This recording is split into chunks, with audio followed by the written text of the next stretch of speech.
Okay, I think now that we've got an understanding of the general layout and functionality of the Allen & Heath SQ7, it's time to pass audio through this thing and see if we can build a mix. So I've already gone to the trouble of building a console layer layout. So I've taken all of my inputs that could be stereo and made them stereo channels. So I save fader real estate by doing that, because now I have control over two inputs with one fader.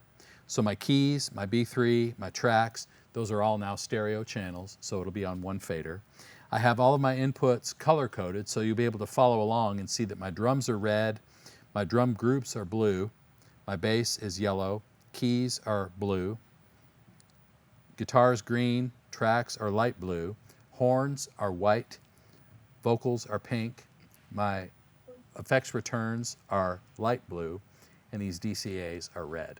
So I'm just going to build a mix from scratch. There's no processing on any of these channels, and I hope you can follow along. I'm going to try to talk very minimally so that you can just watch and see how things kind of take shape as I go. Now, I don't want you to think that this is the ultimate be-all, end-all mix. I'm literally trying to build this whole thing in about 20 minutes. I hope that you'll be able to see that the functionality and the capability of this desk is actually pretty impressive. So let's play some tracks and see what we get. I'm going to start with drums. So we'll focus on these red colored inputs here.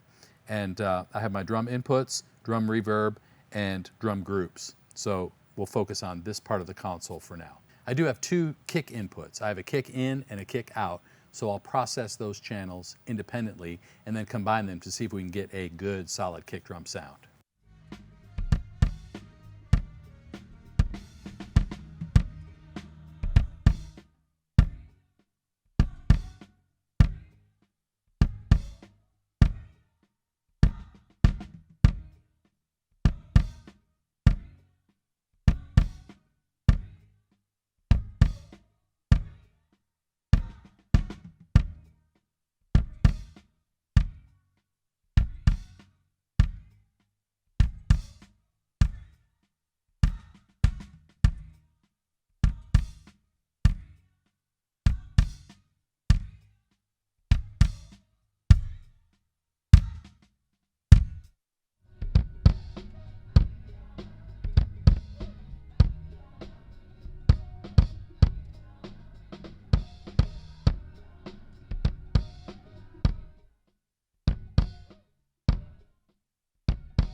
I'm pretty satisfied with the way those two come together. Let's move on to the snares. I have a snare top and a snare bottom.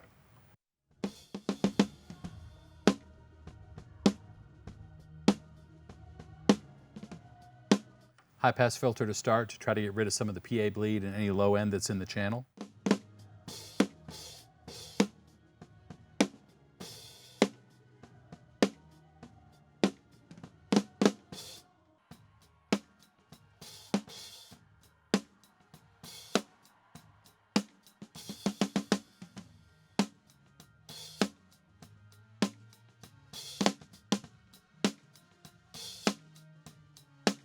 Because of this program material, I want to get a lot of snap out of the snare, so that's why I'm going for all that extra top end. But the bottom snare mic is going to help us get even more of that, so we get the sound of the snares themselves.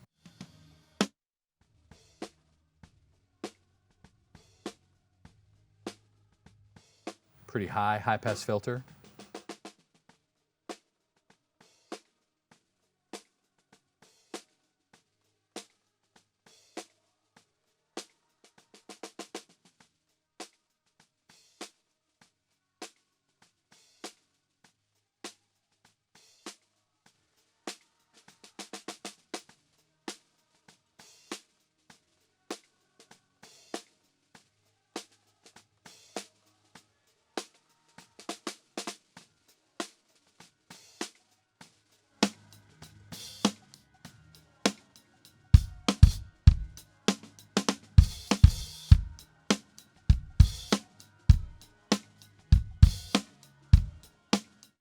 Okay, so now I want to add some reverb to our snare drum to make sure that we have the sound that we want. We have our drum verb is on mix 3. I have it sent already at a nominal level from snare top, snare bottom, and tom. So I just want to check how this sounds in context.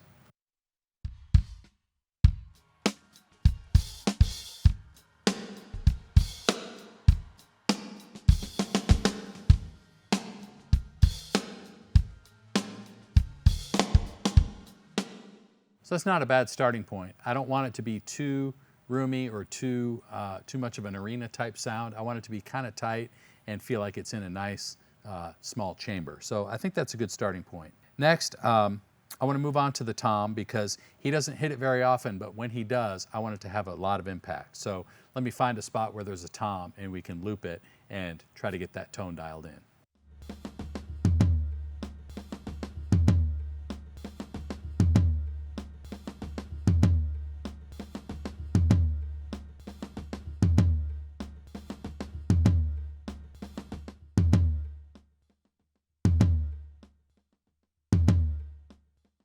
So I don't necessarily want to make every snare hit or every hi-hat disappear because he may not hit it that loud every time. So I'm going to give him a little grace. But this is where the histogram really helps because I can see the level of when that gain reduction on the gate kicks in.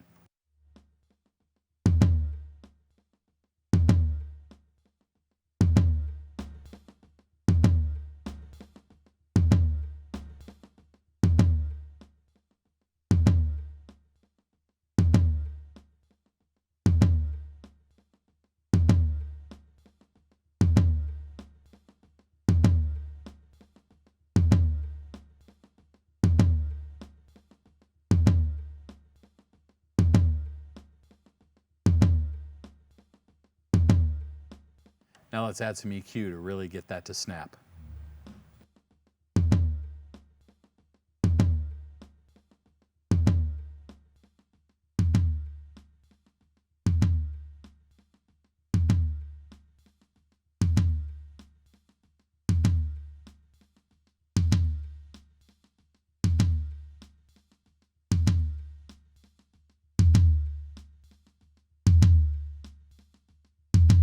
Great, now let's listen in context.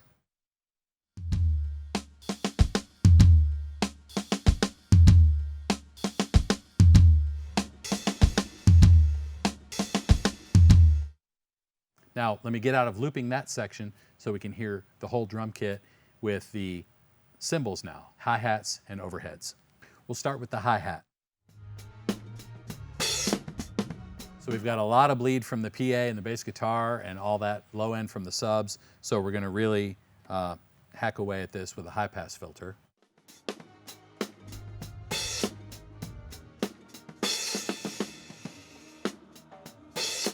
Now it's pretty clangy too, so I want to get rid of a little bit of that upper mid stuff.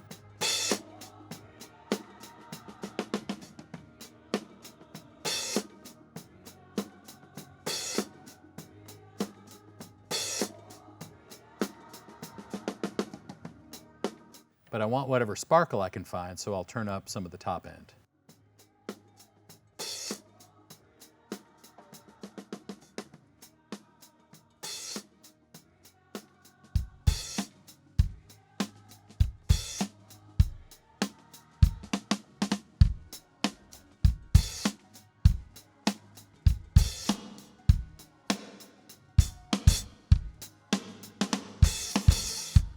Great, now let's see if we can get a good picture of the overheads. Then our drums will be almost finished.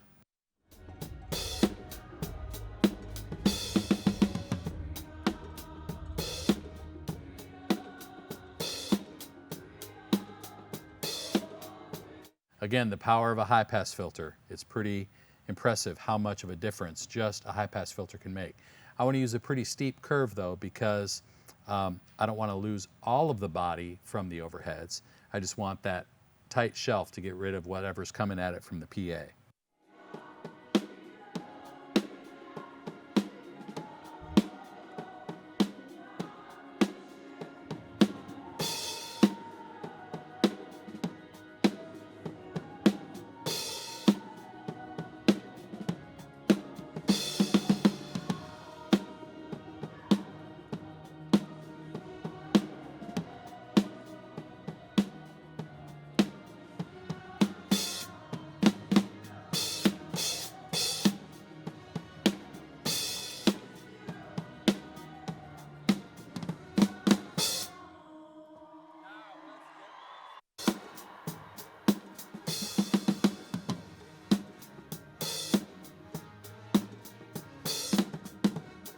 Now let's bring everything else back in and see how our drums are coming together as a whole.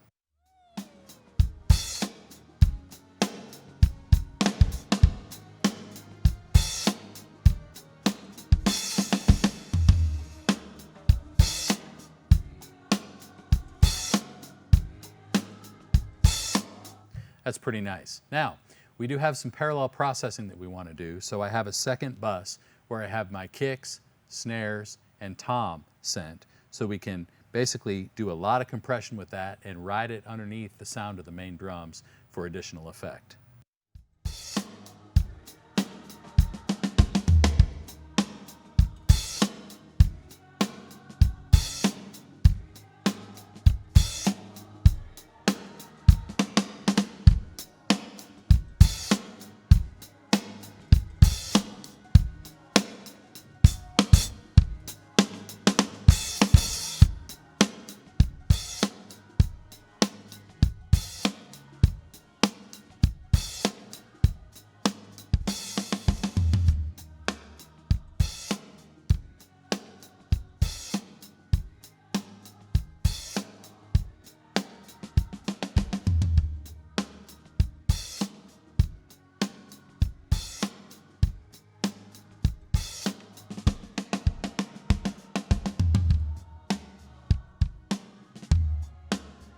So let's hear it without that, and then I'll ride it in underneath, and you can hear how it just adds breadth and depth to the sound of the drums.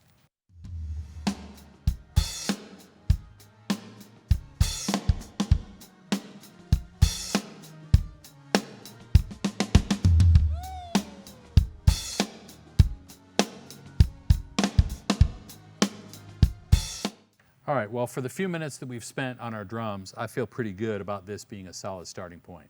So let's add the rest of our band inputs and see if we can make the band sound like they go together. So first will be the bass guitar.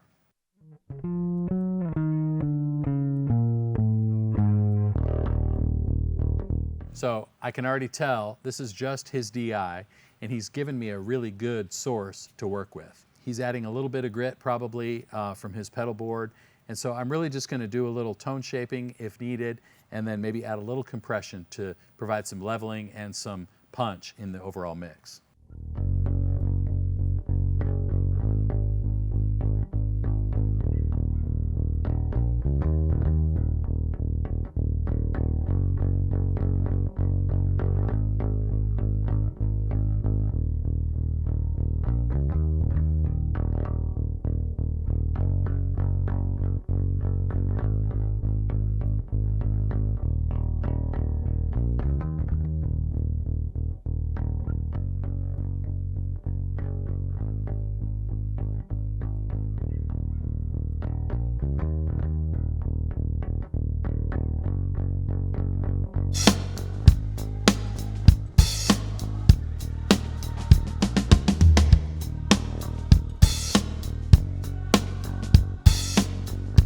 Great, so our drums and bass are providing a good foundation for our overall mix. Let's add the rest of our instruments and see what happens.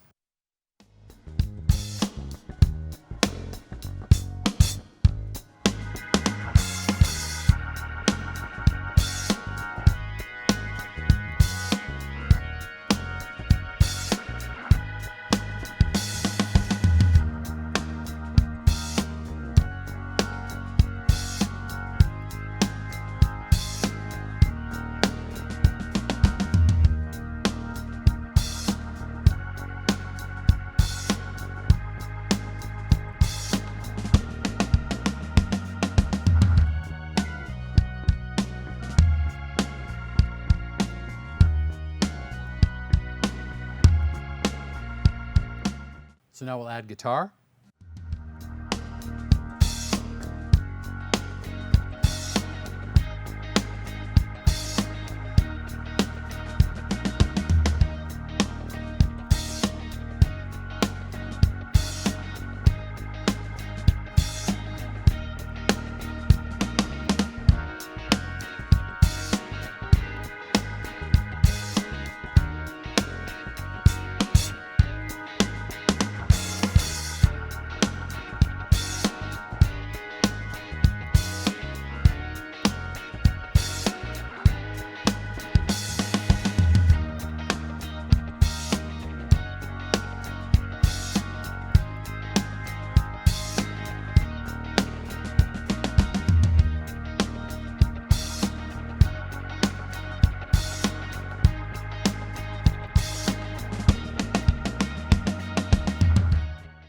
So again, just a little bit of EQ and a little bit of compression to kind of bring those instruments together, to tighten them up and get them to sit in the right place with the drums and bass.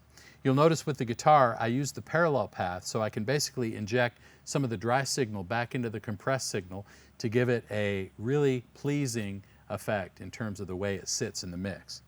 Now let's listen to the tracks and see what they're doing and see how we can make them sort of work together as one cohesive unit to add to the rest of this band's sound.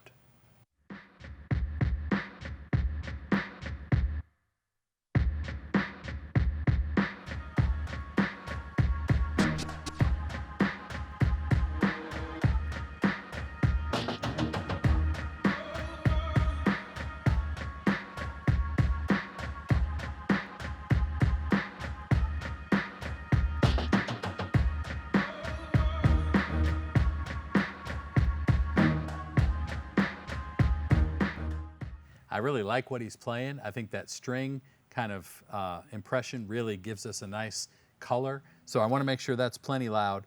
But on the percussion tracks, I think there's a lot going on in the low end that's similar to what I'm getting from the kick drum. So I may kind of filter some of that out a little bit. But right now there's no processing at all. So let's see what happens if we maybe add a high pass filter and blend that in with the rest of the band and adjust as needed.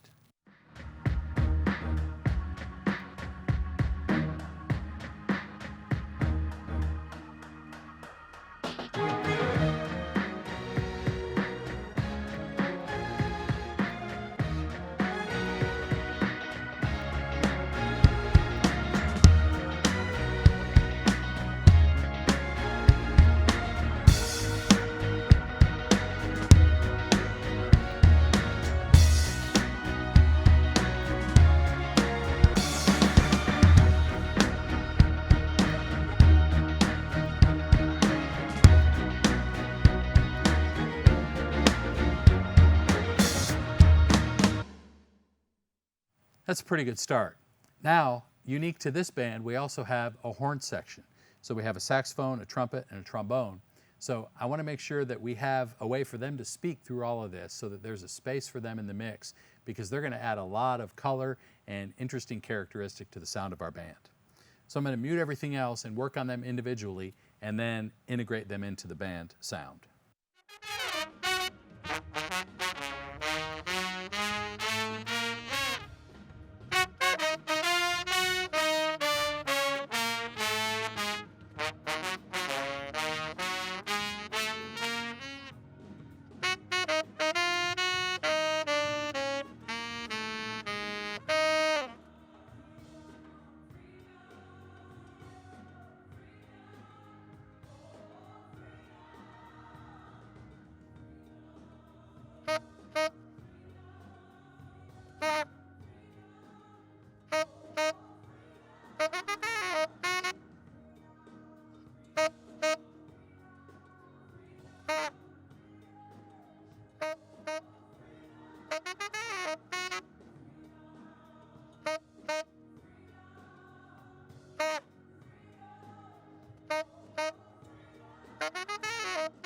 So one thing we can do with our console is, if there's some channel processing that we're happy with, we can take those parameters and copy them and paste them to another channel. So the sound of these instruments isn't exactly the same, but I'm pretty pleased with my starting point. So what I'll do is I'll select the sax channel, I'll hit copy, copied processing sax. Now I'll select paste, and I'll paste that processing to trumpet. And then I'll also paste to trombone. So now if I select those channels, all of my processing, EQ, and compression is the same on sax, trumpet, trombone. Now I'll listen to the other two and see how I might need to change the EQ to fit what they're doing.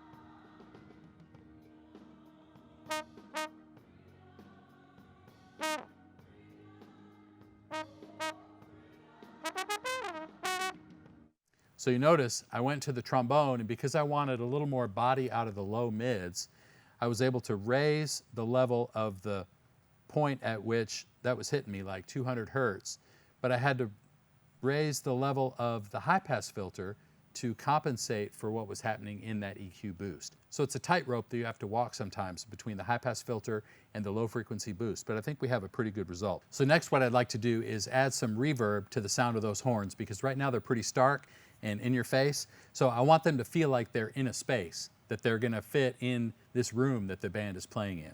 So effects 4 is my instrument verb send.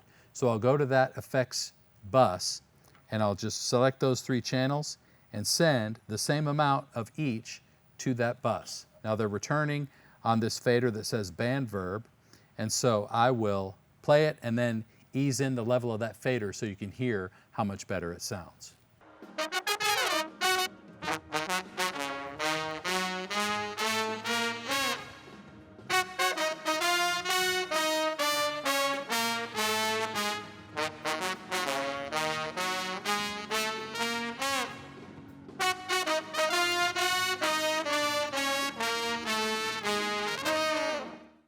So if we don't like the sound of that particular reverb, we can change it. Right now it's the EMT 250, but if I go to the effect itself and go to the library, I can change it. So maybe I want something more like, let's say a bright plate.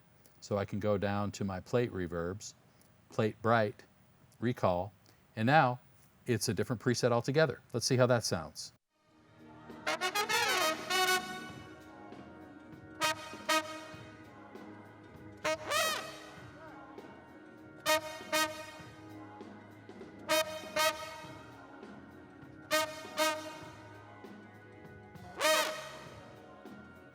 Yeah, so the horns are in a nice space. Let's put them together with the rest of the band and see how we're doing now with everybody but the vocals.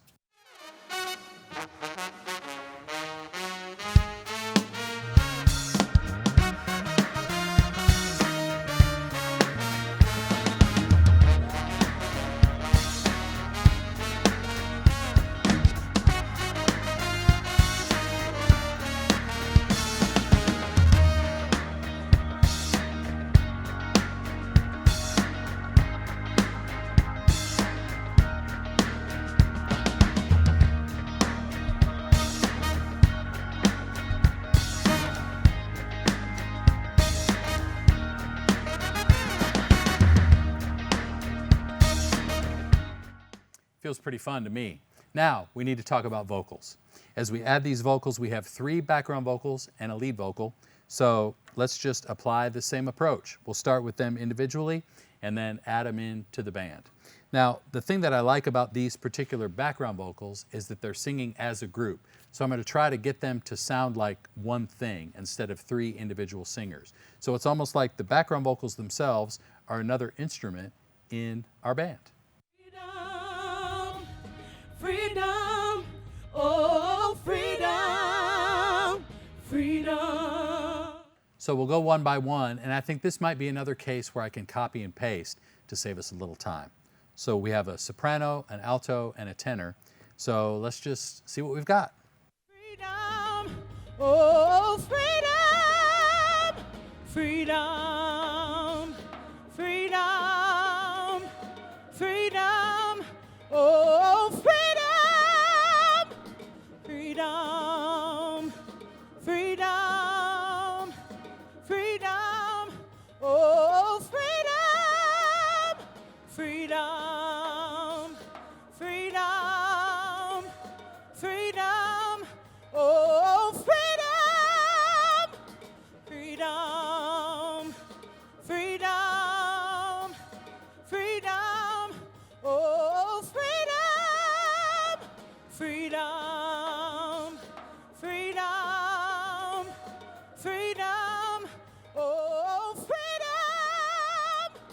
freedom, freedom, freedom, oh freedom, freedom, freedom, freedom, oh freedom, freedom.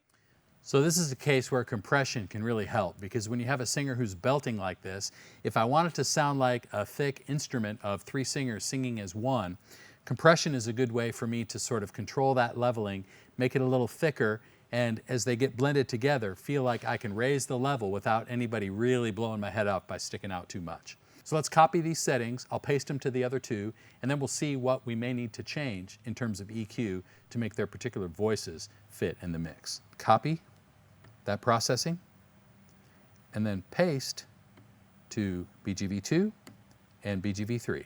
Simple as that. Let's bring the other two in and see what we've got.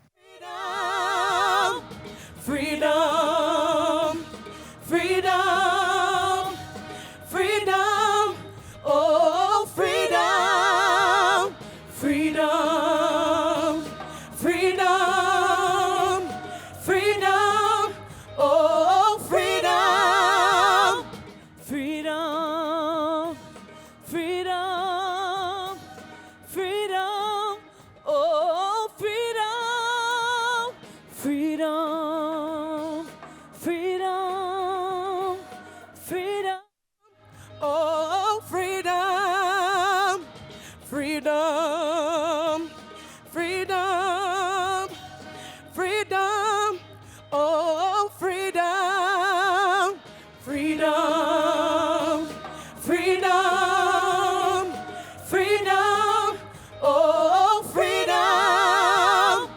Okay, so I think the biggest thing that's missing on these vocals is a couple of things. First, I'd like to pan them a little bit so that we can spread them out to make it feel like it's a little wider in terms of the image than just 3 vocals right up the middle, because we still have to fit our lead vocal in the center of all this. So I want to pan them the way they're standing on stage. Now, they're in a group, but they are kind of in a line left to right. So I'm going to take BGV1 and pan it a little bit to the left. Since my lead vocal is going to be dead center, I'll take my vocal 2 and just go off to the right just a hair, and then BGV3 will be a little further to the right. And then I want to add some reverb, of course. So my vocal verb is on effect send 1. I'll select those 3 channels, send equal amounts, just like I did with the horns, because again, I want them to try to sound like one cohesive thing. And then my return is here where it says verb. So let's bring them in without the verb. I'll add that in. You can hear how it sounds with a little panning and some reverb. Freedom, freedom, oh freedom, freedom, freedom, freedom, oh freedom. I like that a lot. So now, since we're treating them almost like an instrument, I want to add them to the rest of the band and see if we can get them to mix in with everybody else. I want to distinctively hear the horns, some of those tracks with that string sample, obviously the drums and bass and guitar and B3. So let's unmute everything and just see where that puts us in our overall mix.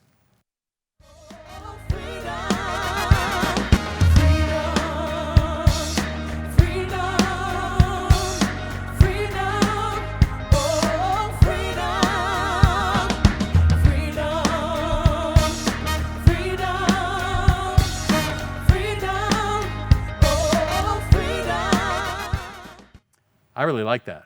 That sounds like a concert I'd like to go see. So let's add our lead vocal last of all and just hear how we can bring this all together.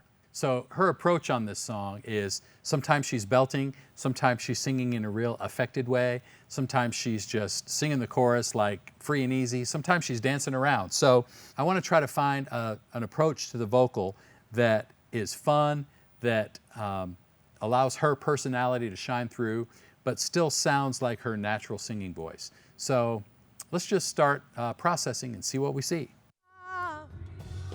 Freedom, oh freedom. So obviously a high pass filter is going to be huge in this because she's out in front of the PA. We've got all that low end coming in, so let's start there. Freedom, I give it all up for you. Hey, I give it all up for you, yeah. I give it all up for you. Oh, I give it all up for you. Yes, I would. Yes, I would. Yes, I would. Yes, I would. for freedom. Hey, freedom. Good, so the EQ is cleaned up a lot. Now I'd like to find maybe a compressor from our add-ons library that'll give this a little more character. You know, we may start by going to the I/O and adding our tube drive to see if we can get some tube stage color and maybe a little saturation from adding some of this to thicken it a little bit. Freedom, oh freedom, freedom, freedom, freedom, oh freedom. I give it all up for you, hey, I give it all up for you, yeah. I give it all up for you, oh, I give it all up for you, yes I would, yes I would. So to me, that does add a little thickening to it. The fine adjustment of the bias kind of helps add a little bit of kind of saturation and color to the sound. So I like what that's doing. Now let's go to the compressor and see if we can find something from the add-on library to even add a little more color to the sound. Freedom, oh freedom, freedom, freedom, freedom, oh freedom. I give it all up for you, hey, I give it all up for you, yeah.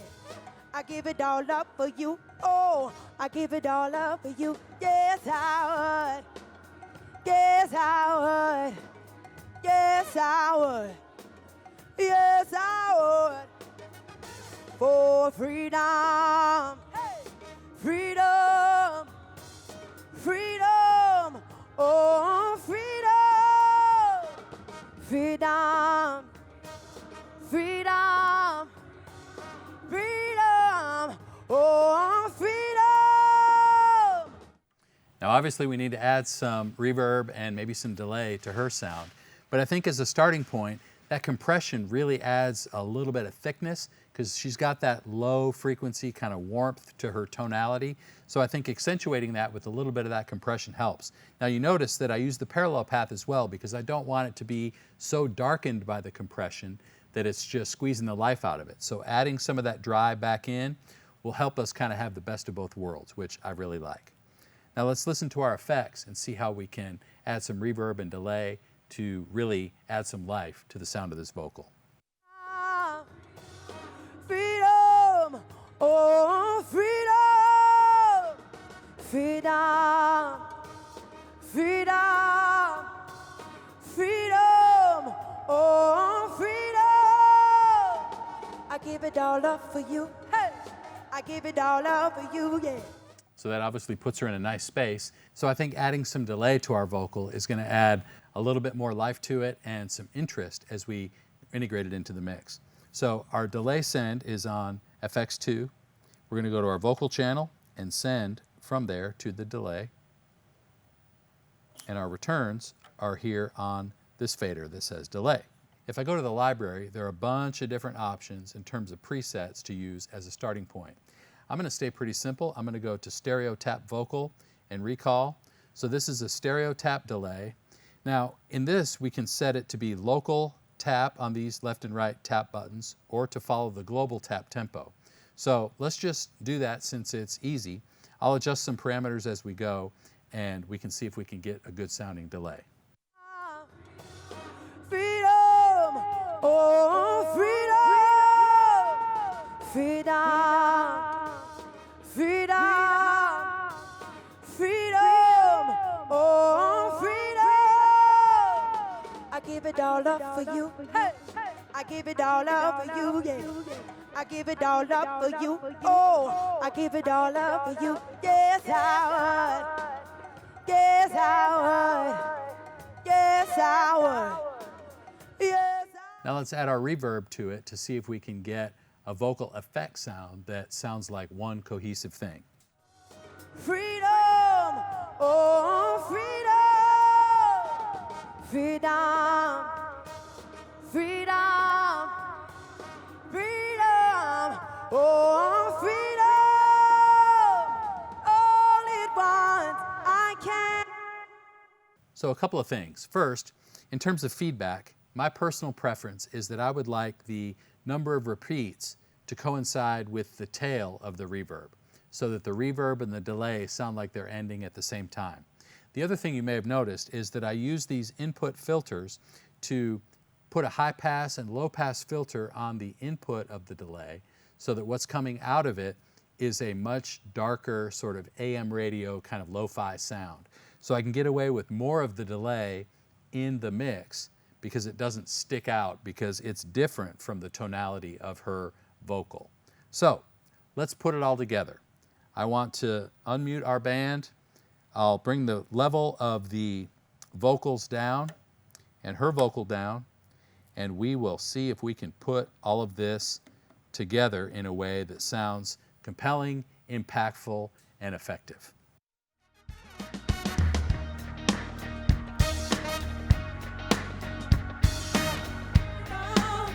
Oh, freedom. I give it all up for you. Hey, I give it all up for you, yeah. I give it all up for you. Oh, I give it all up for you. Yes, I would. Yes, I would. Yes, I would. Yes, I would. Oh, freedom. Freedom. Freedom. Oh, freedom. Freedom. Freedom. Freedom. Freedom. Freedom.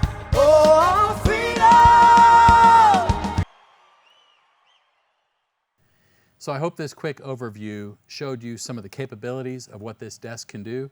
I'm really impressed with the processing, the speed at which everything responds. I think having parallel processing on every channel to be able to do different compression colors and effects with compression is a really impactful way to use this console. The ergonomics of it feel really good.